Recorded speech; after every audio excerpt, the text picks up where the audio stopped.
Okay, Assalamualaikum. Selamat pagi. Untuk hari ini kita akan belajar tentang tata bahasa berkenaan dengan tajuk teknik masakan berkhasiat.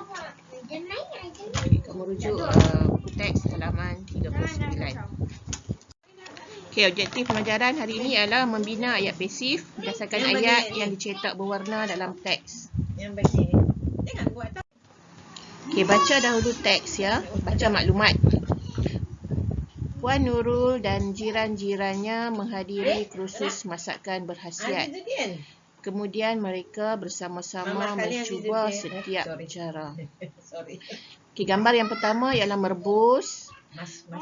Puan Nurul merebus keropok lekor. Keropok akan menjadi lembut dan bebas bakteria berbahaya. Gambar kedua, mengukus. Puan Faizah mengukus ikan. Cara ini dapat mengekalkan khasiat dalam makanan.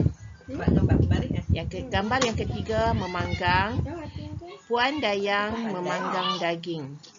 Teknik memanggang akan menjadikan daging kurang berlemak. Gambar terakhir, penggorengan kering. Puan Su menggoreng kentang dengan penggoreng kering.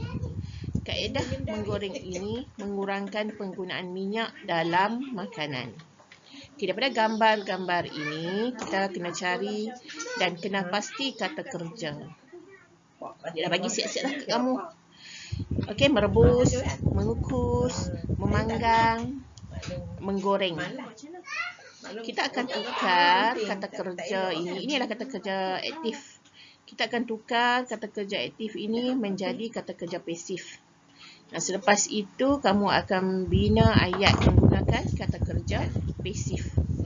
Okay, sebelum tu, cikgu terangkan apakah maksud kata kerja pasif. Okay, tengok kat bawah. Munshi Cilik ni dia dah terangkan. Kata kerja pasif ialah kata kerja yang mengubah ayat aktif menjadi ayat pasif. Okay, contoh perkataan memeriksa. Sekiranya kita nak bina ayat pasif, kita tukar memeriksa ini menjadi diperiksa. Okey, boleh faham ya? Kita apa cikgu tunjukkan contoh seterusnya. Daripada maklumat yang dibaca, senaraikan kata kerja. Yang pertama, merebus, mengukus, memanggang, menggoreng.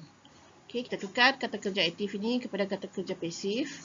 Merebus akan jadi direbus. Merebus ni jadi direbus. Mengukus, dikukus. Memanggang, dipanggang. Dan menggoreng, digoreng.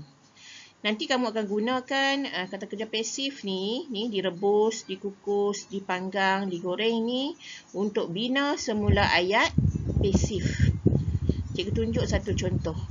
Next slide ya. Okay, bina ayat guna kata kerja pasif berdasarkan ayat dalam teks. Contoh yang pertama, Puan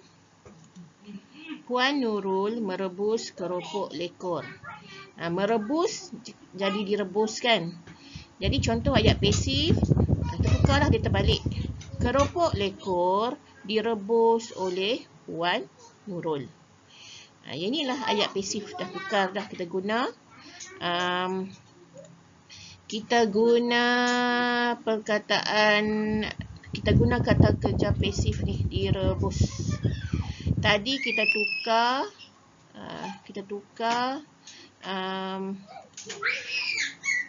kata kerja aktif merebus ni tukar jadi direbus. Ayat dia akan jadi terbalik. Keropok lekor direbus oleh Puan Nurul. Kamu kena pastikan kamu tengok perbezaan antara ayat aktif dengan ayat pasif. Berbeza walaupun mengguna perkataan yang sama.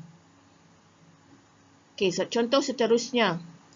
Puan Faizah mengukus ikan. Kata kerja pasif dikukus kan. Mengukus ni tukar jadi dikukus. Dan ayat dia pula, ayat kata kerja pasif terbaliklah. Ikan dikukus oleh Puan Faizah. Itu ialah ayat kata kerja pasif. Itu adalah ayat pasif yang menggunakan kata kerja pasif. Seterusnya, memanggang. Okey, memanggang. Kata kerja pasif, dipanggang. Ayat pasif, daging dipanggang oleh Puan Dayang. Daging dipanggang oleh Puan Dayang. Okey, gambar seterusnya menggoreng. Jadi akan jadi digoreng.